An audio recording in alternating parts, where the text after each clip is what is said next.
جاده موفقیت هیچ وقت سرراست نیست.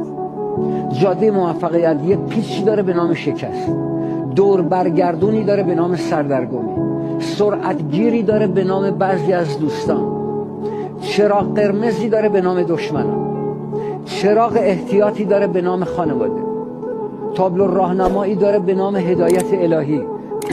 توی این جاده یه ماشینی هست به نام اراده.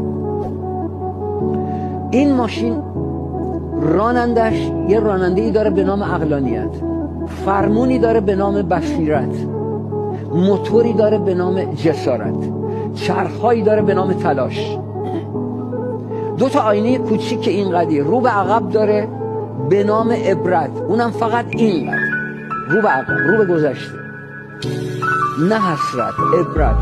صندوق عقبی داره به نام تجربه، سویچ استارتی داره